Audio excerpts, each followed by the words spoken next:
कभी कभी जिंदगी हमें इतना आगे ले जाती है कि हम पीछे छूटे रिश्तों को देखना ही भूल जाते हैं। लेकिन क्या वक्त सच में चला जाता है या फिर लौट कर आता है? आज की कहानी सिर्फ एक कहानी नहीं, एक एहसास है। एक बेटे, उसके माँ बाप और उस घर की जो बस इंतजार में खड़ा था। राजू सोनपुर गांव का एक होशियार लड़का था। माँ की दुआओं और पिताजी की मेहनत से पला बढ़ा। माँ सुबह उठते ही उसका टिफिन तैयार करती थी। पिताजी खेत से लौटकर उसके पास बैठते, कभी प्यार से समझाते, कभी डांटते। पर राजू जानता था, ये डांट भी प्यार है।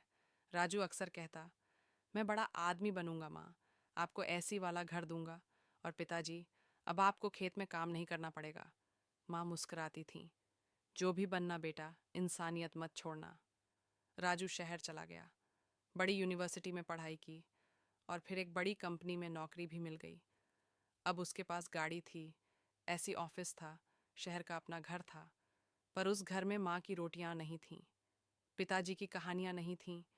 अब फोन भी महीने में एक बार आता था, लेकिन माँ हर रोज शाम को छत पर खड़ी रहती थी, तारों से पूछती थी, राजू ठीक तो है ना? समय गुजरता गया, माँ बूढ़ी हो गई, पिताजी की कमर झुक गई। एक दिन माँ बहुत बीमार हो गई। पिताजी ने फोन किया, बेटा, माँ की तबीयत ठीक नहीं, अगर आ सको तो आ जाओ।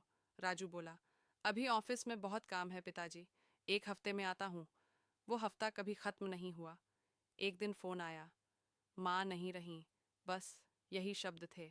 राजू दौड़ता हुआ गांव पहुंचा, लेकिन अब माँ नहीं थी, बस सिरहाने रखी थी एक चिट्ठी। राजू, तुम खुश रहो बेटा, माँ की दुआएं कभी पुरानी नहीं होती। राजू फूट फूट कर रो पड़ा। माँ के जाने के बाद राजू ने पिताजी से वादा किया, अब हर महीने आऊंगा पिताजी, और इस घर को फिर से जिंदा करूंगा।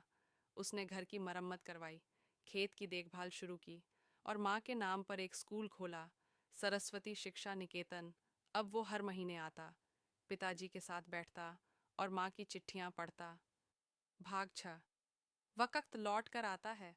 राजू का बेटा आरव अब 8 साल का था। एक दिन बोला, पापा, गांव बहुत अच्छा है, क्या हम यहीं रह सकते हैं? राजू मुस्कुराया, हाँ बेटा, यहीं तो असली जिंदगी है। रिया भी अब बदल चुकी थी।